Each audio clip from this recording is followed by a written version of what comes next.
Praise the Lord. Ndiyabonga kakhulu ke egameni lenkosi uJesu. Ngiyabulela, ndibulisa ke ngokunjalo bonke abantwana bakaThixo egameni nasegunyeni lenkosi uJesu Kristu waseNazarete. Ndizawuthetha ke namhlanje ngomcimbi ocekethekileyo kakhulu, ngoba abazalwane uma kuzawuthethwa ngalo mcimbi banalo ubango. Ufumanise umzalwane unalo ubango.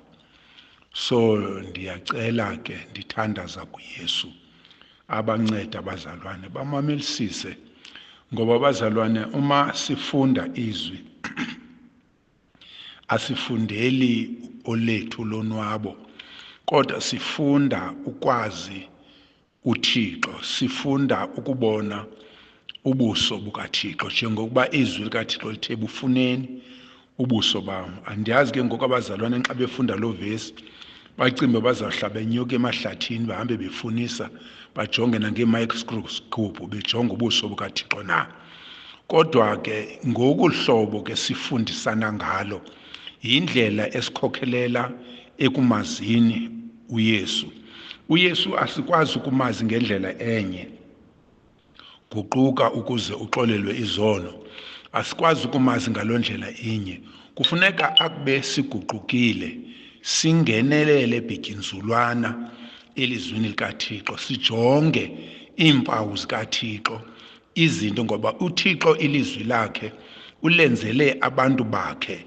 Ngoku ke funeke sijonge iimpawu zikaThixo azithandayo ebantwini bakhe. uThixo uthanda ntoni ebantwini bakhe? Ndiyabulela kakhulu ke bazalwane. Le ndima ndizawuthetha ngayo yintlalo yosapho olungamaKrestu. Intlalo yosapho olungamaKrestu ezinze phaya eEfese chapter 5 verse 22 to 33. Ndiyathanda uyifunda, ndizayifunda yonke laa ndawo. Intlalo yosapho olungamaKrestu. NdingumKrestu, nawe ungumKrestu, kodwa ke funeke sihlale njani? Ngoba ilizwi likaThixo masilifunda lithi ihambo yenu mayibe ntle phakathi kweentlanga, ukuze kuloo nto bathetha okubi ngani ngathi ningabenzi bobubi basuke bamzukise uThixo wethu.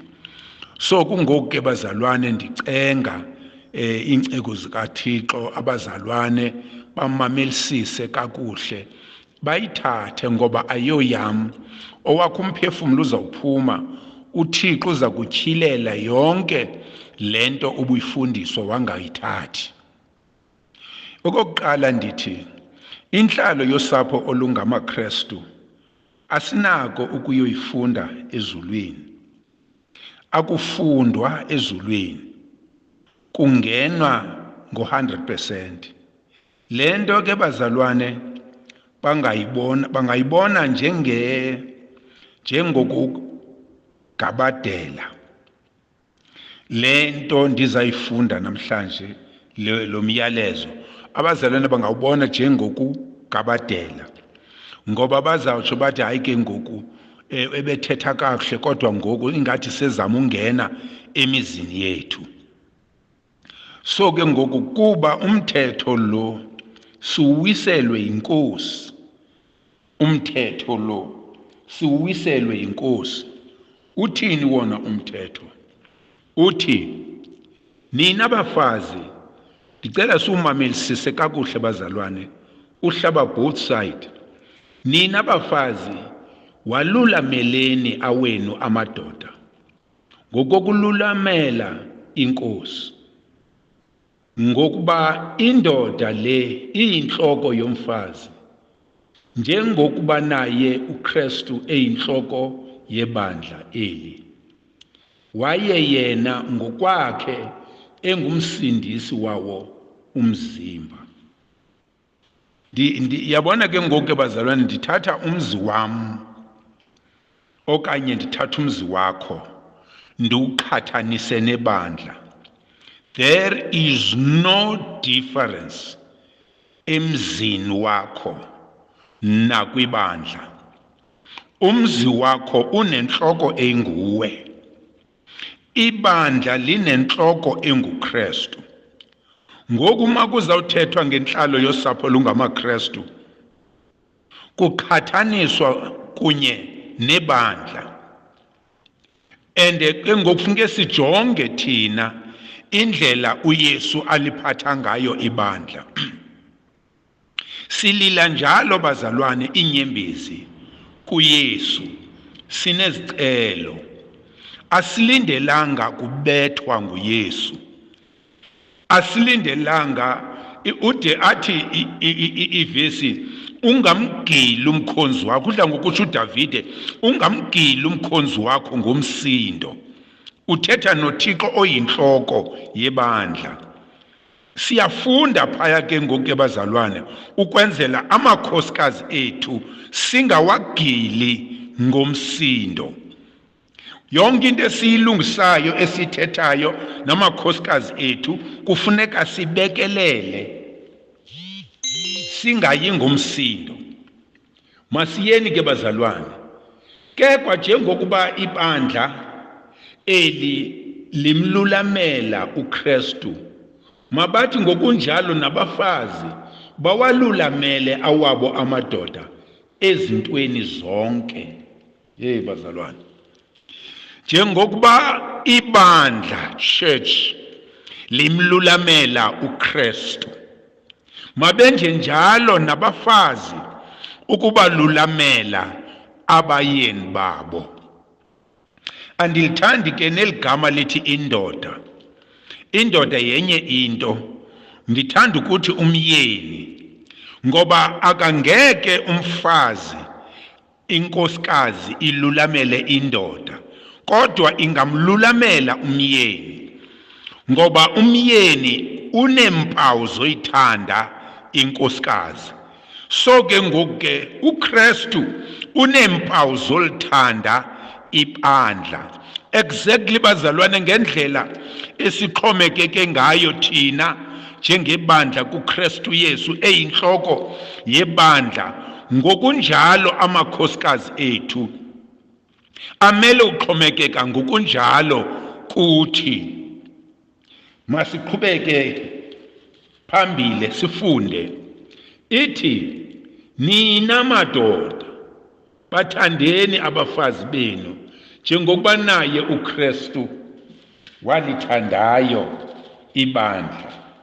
Madoda, nina madoda bathandeni amakhosikazi enu njengokuba naye uKristu walithanda ibandla wazinikela ngenxa yalo. Wakhetha ukufa ngenxa yebandla ngoba elithanda. Wawudela umqamlezo ngenxa yebandla ngoba elithanda. Walidela uhlazo, edela ukuticelwa, ukukhafulelwa imikhunya ehlaza, izikhohlela ezibrown. Wazidela uYesu ngoba wayethanda ibandla. Ndiyafuna ke ngoku ke thina kulo mzekelo siwunikwayo, sibaphatha njani amakhosikazi ethu? Zintoni esizidelayo ngenxa yokuba sithanda amakhosikazi? Yabona uthando, sazi ukuthi yeyona nto iphambile elukholweni naselizweni lonke, uthando.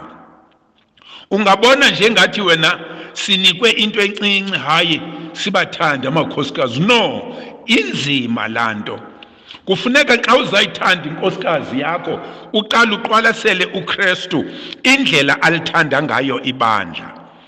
Uyalithanda ude wakunikela ngobomi bakhe makafe ngenxeni yebandla.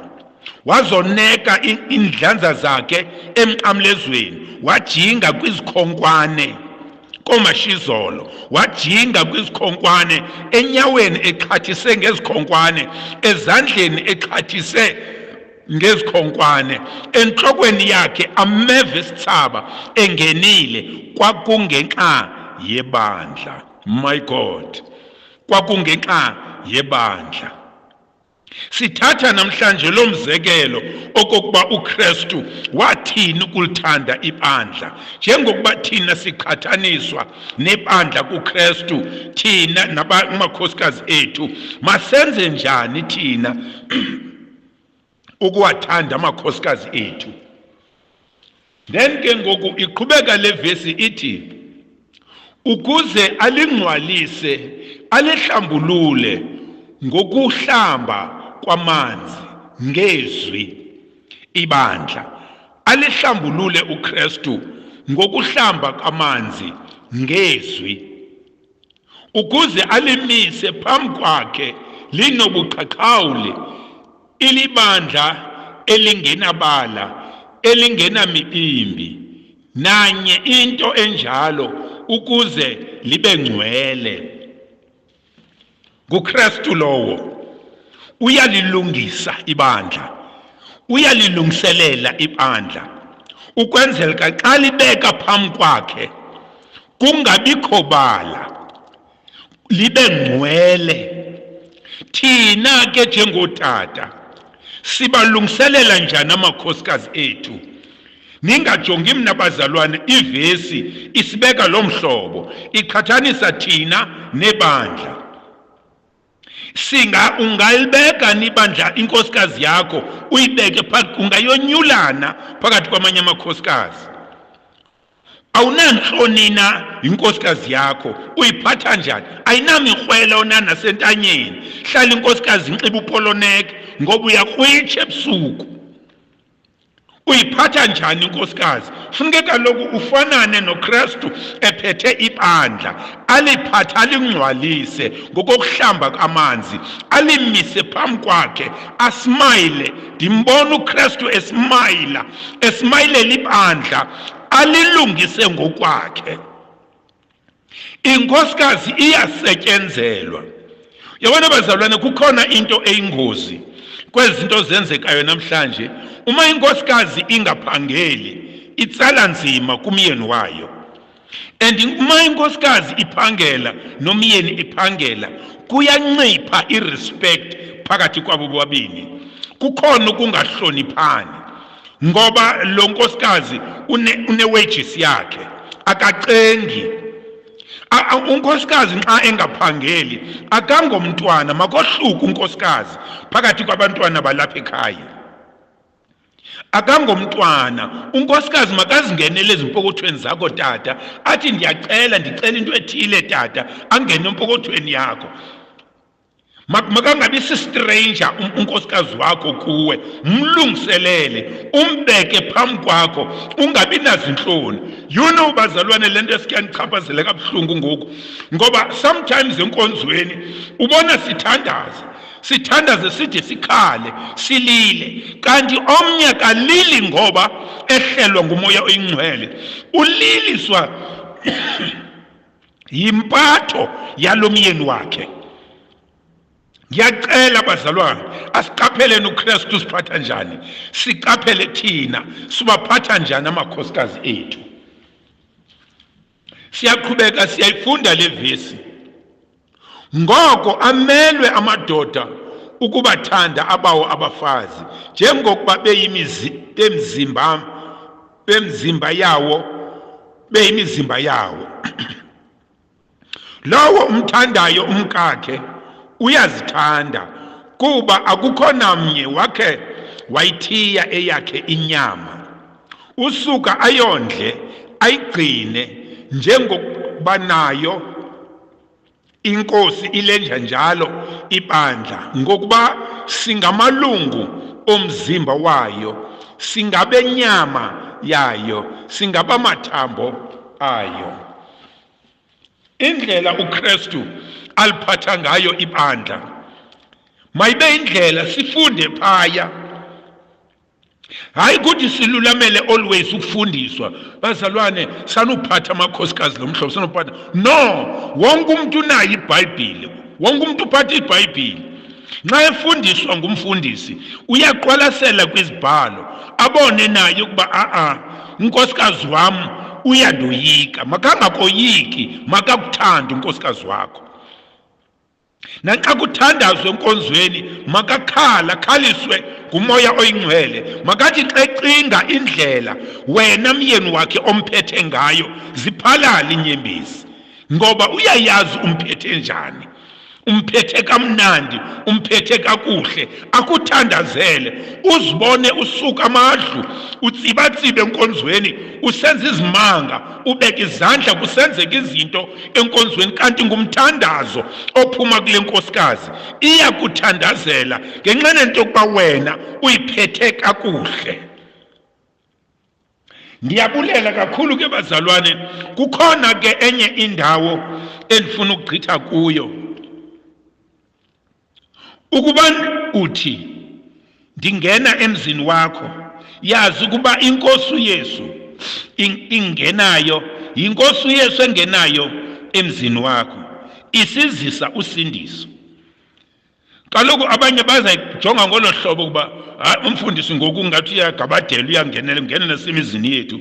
No, funeka uyazi uba kungena uYesu ezisa usindiso. Ukuba ndiyaphuma emzini wakho, yazi ukuba uJesu umkhuphela ngaphandle.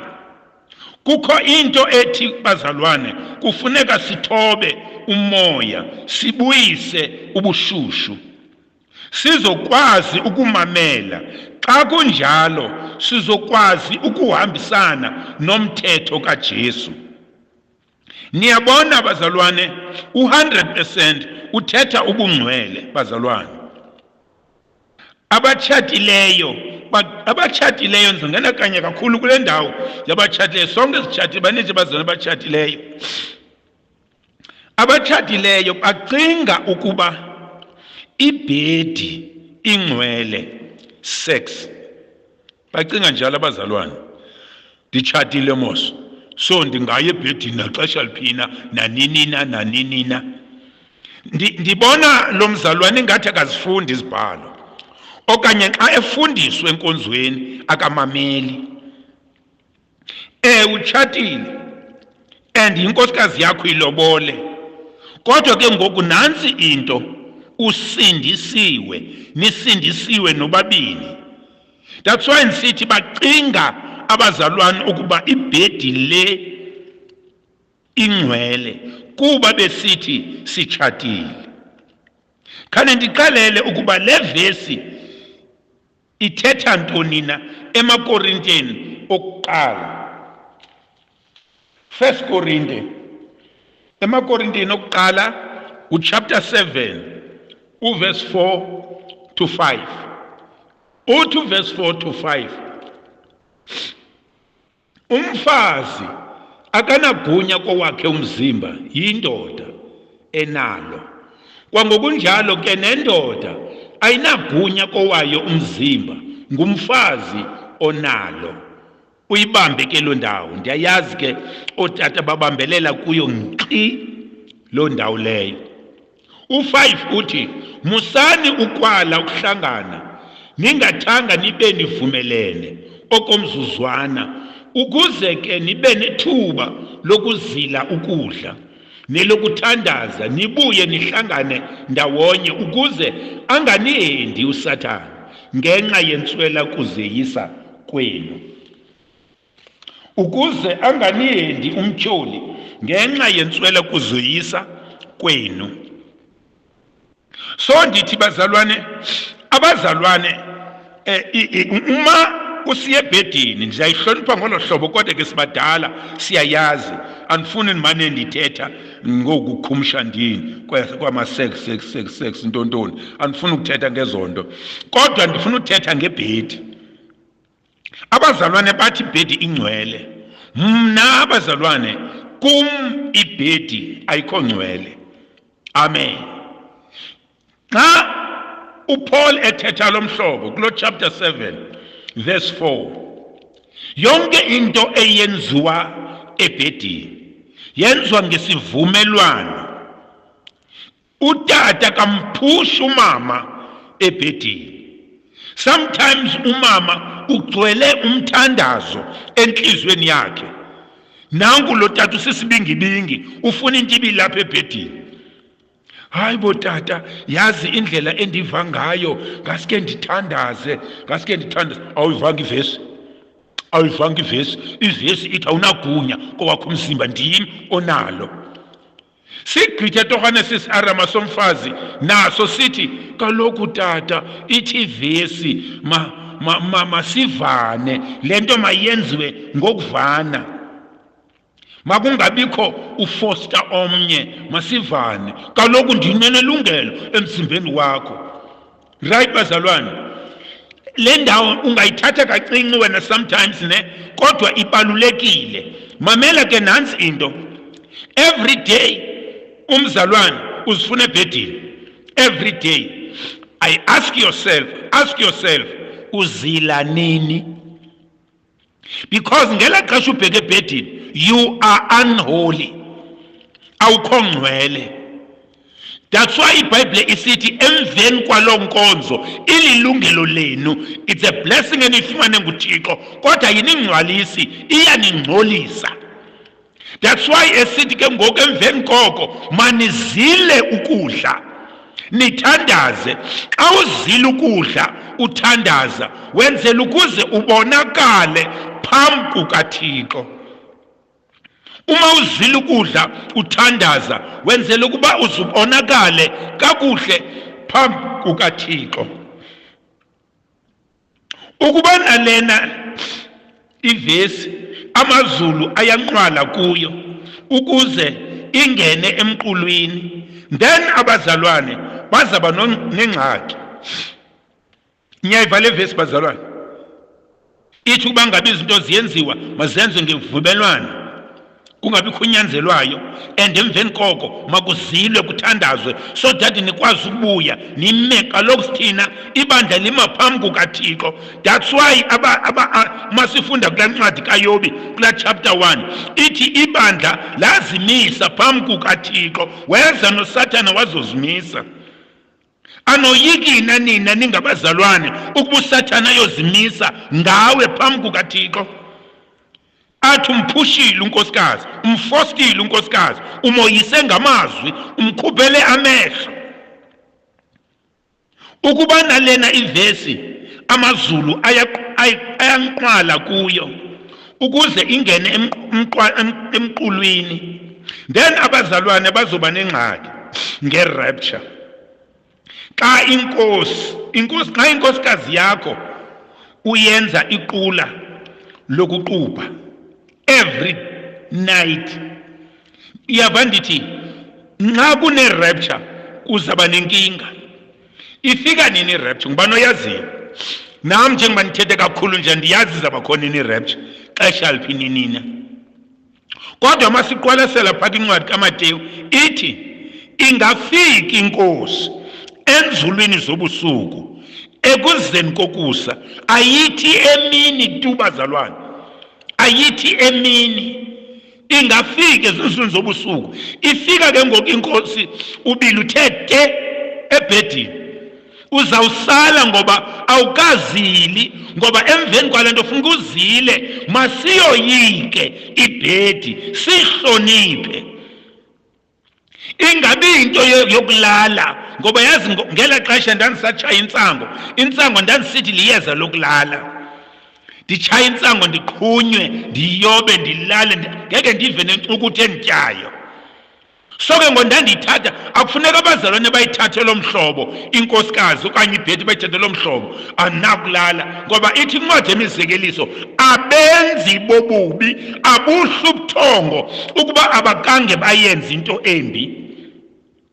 Yes, uthi ingcwele ngoba unkosikazi wakho, kodwa uThixo uthi not 100%, because after that funeka uzilile, uthandazile, ungcwaliswe, then ke nibuye nime bandleni nenkosikazi. Right bazalwane? Uzozila nini? Ngokubhekisele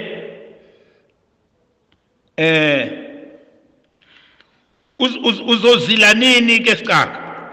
Ngokubhekisele kule vesi ithi musani ukwala ukuhlangana, ningathanga nibe nivumelene.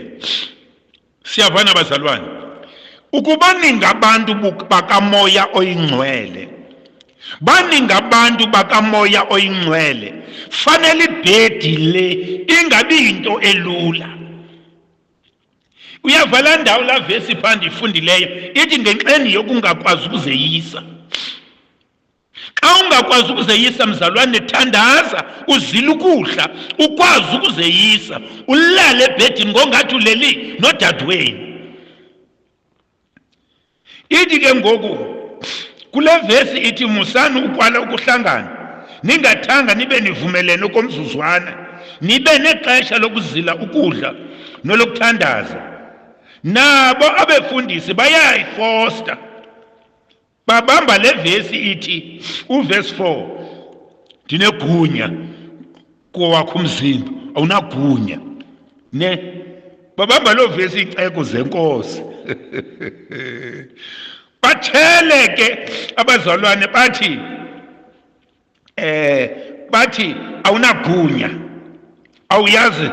awuyazi la vesi ichoyo. Nomfazi ke athi qhamuke naye torhwana etshele naye kweyakhe ivesi, masivumelane myenam. Ivesi ithe masivumelana kwantoni? Ndim utata apha, ndim intloko yeli khaya. Akusekho kuhle bazalwane. Mamela ke, ndicinga ukuba kwezi vesi zombini, eyona ilungileyo yile yomfazi, kuba ithi ivesi u1 Peter chapter 3 verse number 7. 1 Peter chapter 3 verse number 7. Ndifuna ke bazalwane uYesu asincede. Asincede bazalwane bami. Uyabona uzawuthi ukweli cala lo mama kuthene sithi leyo mama ivesi iright. Ndicinga ukuba kwezi vesi zombini eyona ilungileyo yile yomfazi, kuba esithi uPeter ku chapter 3, 1 Peter chapter 3 verse number 7 uthi, ngokunjalo nina madoda hlalani nabo ngokwazi, nimbeka umfazi njengesona sitya siethe-ethe, njengendlalifa kunye nani zobabalo lobomi, ukuze imithandazo yenu ingathinteleki. Mbeka umfazi, itsho njalo ivesi. Uyabona, nxa ungambeki njengesona sitya siethe-ethe, esona sitya siethe-ethe is the glass.